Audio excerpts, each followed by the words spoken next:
What's up, everybody? Welcome to another edition of Hustling Sideways. I'm Alan Halas. I'm a music writer. I'm Jim Love, and I'm a speaker. And today we are talking about some of the things that side hustlers, entrepreneurs, people with their own side businesses. People with passions, right? Yes. We all... we're talking about the things that they always run into.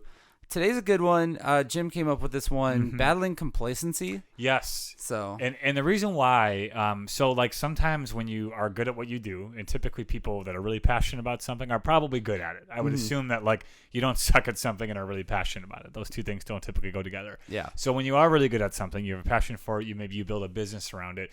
You maybe start to get on a roll and you're like, things are going well. You're just sort of doing the thing and you get complacent. And I hate being complacent. It's like one thing I don't like because our world is always growing and adapting and we have to grow and adapt with that. Yes. And if anything taught me that, it was COVID, number one. Okay. First speaking business to be around during COVID was different. We were not in person. For sure.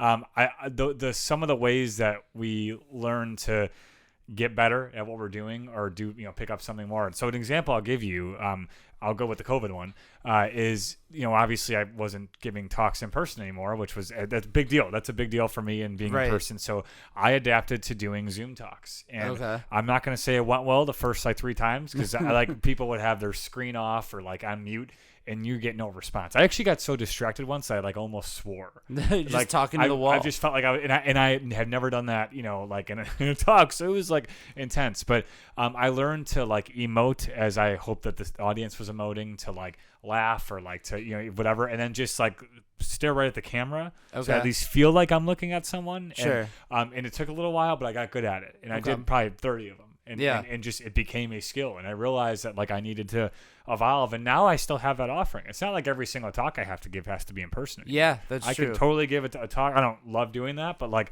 obviously if that's an option, I will go and record or do it live, whatever it is. We'll do it live. We'll do it live. Back over here, we'll do it live. Yeah. And so that's been big. And then the other thing for me is writing more. I know I speak a lot, but writing is a big deal. Writing is how you get your word out there, quite literally, right? And I'm not a great writer, but I have to practice it. I have to, like do short sprints, if you will, of writing and use my ADD to my advantage to like get in the zone every now and then. But both of those two things I've really seen, like you have to develop skills and continuously adapt because the world's going to be different tomorrow. For all you know, things will change. It already has happened, right? Yeah. So that's a couple ways how I approach that. And I'm passionate about it because I think it's really important. Yeah, definitely. It's about adapting for sure. To your point, COVID did also change my business as well. Completely, yeah. I mean, obviously we weren't doing concerts, we weren't doing live events. We were still making daily content though. This room that we are in, basically this setup is kind of a byproduct of the pandemic. Thank you, COVID, for this nice studio.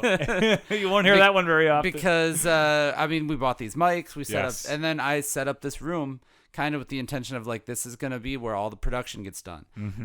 And it really has benefit for me. Your wife was okay with that, number one. Yes. That was the biggest part. So yeah, shout out to Alan's wife. But the other part of it too, and I was thinking of this, so the definition of insanity is doing the same thing over and over and over and expecting a different result. Yep.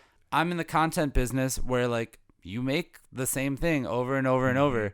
But if you make the same thing over and over and over and expect a different result, guess what? You might be insane. It's a little insane. So I always kind of have that approach with something, especially when things aren't working. That's when I notice that, like, okay, you can't be complacent. Right.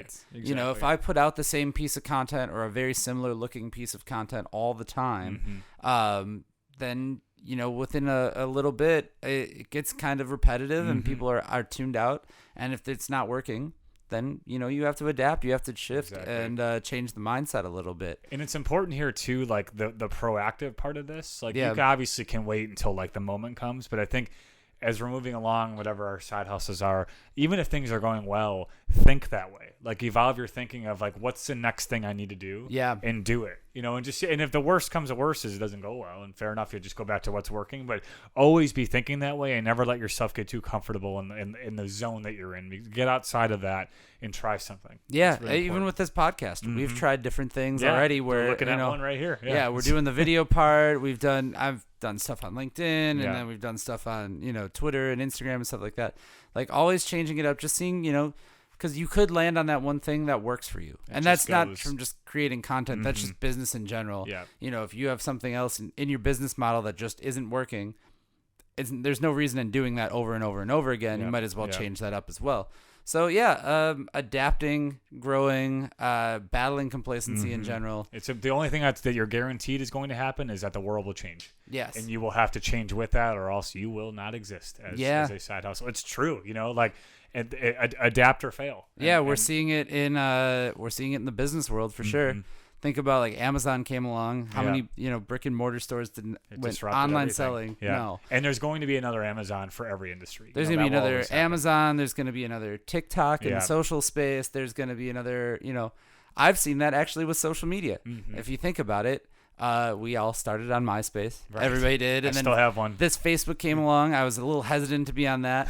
Twitter came along. I don't know if I want to type only 140 characters. I can't get a whole lot out in that. Fair. Yeah. Instagram was just pictures. This Snapchat thing all of a sudden is now we're sending pictures but they disappear. It's bizarre. But people dive into it, they like it, and that's what comes about. And now we're on TikTok as well and doing all that sort of thing too. We're not. We're not. Yeah, don't. This might be the start of the hustling side of his TikTok. This might be a TikTok. I could see that being a thing. You just inspired us without even knowing it. So possibly. You. So there we go.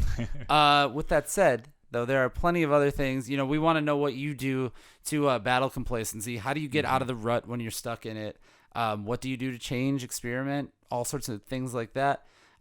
So tell us, leave us a comment somewhere, wherever you're watching this. Leave us a comment and tell us on any of those social medias. Or just shout in the abyss, and we'll probably hear it. Honestly, that's not a bad idea. If you just want to shout, but if you're going to shout into the abyss, make sure you shout Dear Hustling Sideways Podcast. Yes, because then at least somebody in the nearby vicinity will hear the name of it. And your phone will hear you because it's always listening. So it just will then know that you want tailored ads. Yep, correct. There you go. You'll just start seeing us pop up more and more. It'll be great. So let us know what you do to battle complacency.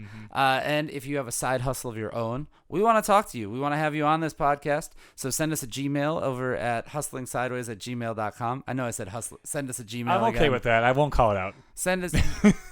We don't accept Outlook over here. Just send us Gmail. Just a Gmail specifically. Send us an email at hustlingsideways@gmail.com. You can also find us on Instagram, Twitter, Facebook, and YouTube. Hustling Sideways. We are everywhere. So give us a shout. And Jim, keep on hustling. We'll see you next time.